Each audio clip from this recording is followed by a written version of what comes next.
Math 8, we're back. Here we go. We got lesson 2-7, solutions of linear equations. All right, let's see what we got here.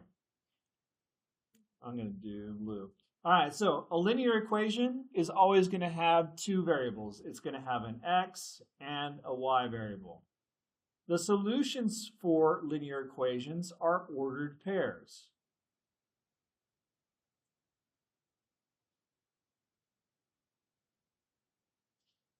And ordered pairs are written in the form of x comma y. If a point is on the graph of a linear equation, so if it's on the graph, then it's on the line that is graphed. And it creates a true statement when evaluating the equation. All right, so solutions are points, and those points show up on the line. That's how we know if an equation is, or a point is a solution to the equation. It's going to be on the line, or it's going to be able to be plugged into the equation and make a true statement. So let's look at those things that we're talking about there. Okay, so we're going to graph the equation y equals negative 1/2 x plus 4. Remember, we find our slope from this. Our slope is the coefficient of x, negative 1/2, which means we're going to go down 1, right 2. And then over here is my y-intercept of 4. So if I'm graphing this, I would start with the y-intercept. That tells us our starting point. Positive 4 on the y-axis is here. The slope tells us how to get to the next point. Down 1, right 2. Why did it go down 2? I don't know. It's a long day. Down 1, right 2. Okay, that's better. All right, so I've graphed it, but this says list 5 solutions for the equation. Now up here, it said that solutions are ordered pairs, and that if a point's on the graph, then this is what a solution is, right? So I've got my first solution right here. The y-intercept was the solution. That's the point 0, 4. That is one solution of that equation. Here's another solution. When I graphed my slope and went down 1 over 2, I got the point 2, 3. That is another solution of the equation. I can use my slope to find another point. Down 1 over 2, there's another point. That's another solution of the equation. That's the point 4, 2. And now I can go down 1 over 2. There's another solution for the equation. That's the point 6, 1. 6, 1 is another solution for that equation. I've kind of run out of room here, but I can find more points because remember, we could put the negative on the bottom instead, which means I would go up 1 and left 2. So if I go up 1 and left 2, there's another solution. That's the point negative 2, 5. And I'm feeling saucy today, so I'm going to go up 1 and left 2 again and find another point that's a solution. That's the point negative 4, 6.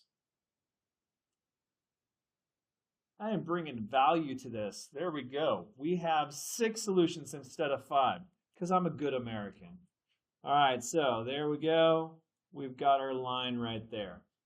Now that line represents all of the solutions that work in this equation. You know, there's actually other points here.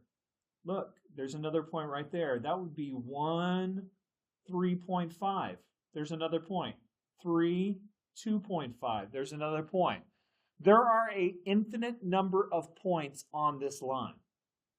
Now we want to determine if negative 24, 16 is going to be on that line. But that is so, negative 24, that's way, I don't even know where that would be. It'd probably be somewhere like over here. I want to find out if this line is going to pass through this point. Because if this point is on that line, it's the solution of the line. But I don't want to graph it because my graph's just not big enough. So here's what we can do to find out if the point is a solution.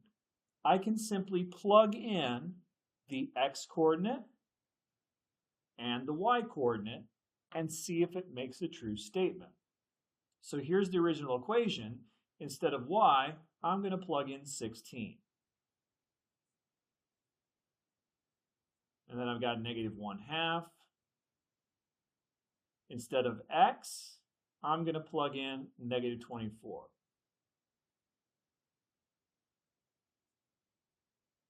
And then +4 at the end. All right, so if this is a solution, I should get a true statement once I have finished evaluating. So remember, 1/2 is dividing by 2. So I'm going to take 24, divide by 2, I get 12. These are both negative, so a negative times a negative is a positive. So I would end up with positive 12. 12 plus 4 is 16. All right, I have evaluated. I have a true statement. 16 equals 16. What does this tell me? It tells me this is a solution, which means if I kept on graphing this, eventually it would go through the point -24, 16, because it's a solution for the equation, and all the solutions for the equations are points on this line. So we have just proved that 24, 16 is a solution. So yes, it is a solution. Put another way, yes, that point is on that line that we have graphed there. All right, here we go. Next one. All right, I've got a linear equation, or no, I've got a linear graph. I want to make the equation and then double check to see if -46 is going to be somewhere on that line. It looks like it could be. -7, -46 would be, well, off this graph. So I don't want to graph it because this point won't even fit on my graph. So I'm going to have to find this out algebraically. Step 1, let's find the equation of this line. Remember on the last lesson, we were looking at the slopes and the y-intercepts to write the equations. So this one appears to be going up 1, 2, 3, 4, 5, 6. And the change in the x value is 1. So it looks like my slope is 6/1, or just 6. And then my y-intercept is down here at -5. That's the b value. All right, I've got everything I need to write the equation. Remember from the last lesson, we've got y equals m6 x plus b minus 5. So the equation of this line is 6x minus 5. And now we're going to check if this point here works in this equation over here. So let's plug in everything in. Let's take -46 and plug it in for y. 6, let's plug in -7 for x, minus 5. All right, let's see what we get. -46 isn't changing. 6 times -7, that's -42. -42 minus 5 is -47. Does -46 equal -47? It does not. Therefore, -7, -46 would not be on this line because it's not a solution of that equation. So we're going to say, no, it's not a solution, which means it's not on that line. Let's try it again. Okay, so we're going to find our slope first. This one's going to go down 1, and then to the right, 1, 2, 3, 4. It appears as if my slope is -1/4. What's the y-intercept? It's right there. The y-intercept's at -2. So let's write the equation of the line. Y equals slope -1/4, x, and then -2. Okay, we have the equation of our line. Now we're going to evaluate for 40, -12. So negative 12 goes into the y. Equals negative 1/4. X is 40. And then minus 2. So I plugged everything in. I plugged in my y value, my y coordinate. I plugged in my x coordinate. And now I'm going to see if this makes a true statement. So multiplying by 1/4 is dividing by 4. So 40 divided by 4 is 10. And it's negative because this is a negative times a positive. So negative 10 minus 2. Negative 10 minus 2 is negative 12. So negative 12 equals negative 12. Okay, so now I know this point is on the line because it's a solution of the equation for the line. So yes, it is a solution.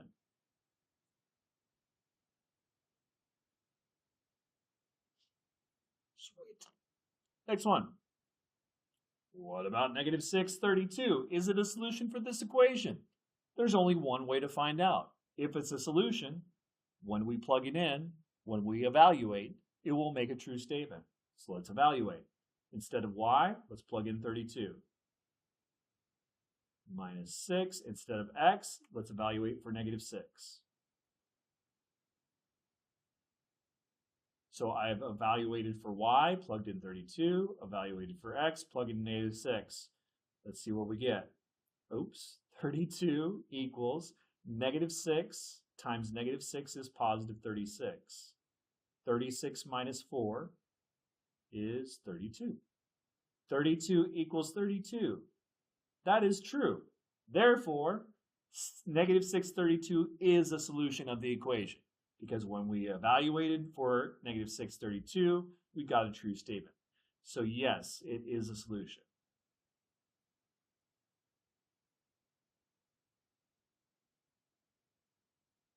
Next one, is 56 negative 18 on the graph of the line created from this equation? They're asking the same question in a different way. If they're saying, if this is on the line created by that equation, they're just asking, is it a solution? Because solutions are on the line. The solutions are the line. So we're just going to evaluate for 56 negative 18. Instead of y, we're going to plug in negative 18. We're going to plug in 56 for x.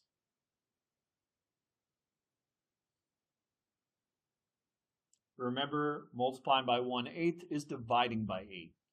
So 56 divided by 8 is 7. But we've got a negative out here. So this is negative 1/8 times positive. So that's going to be negative 7.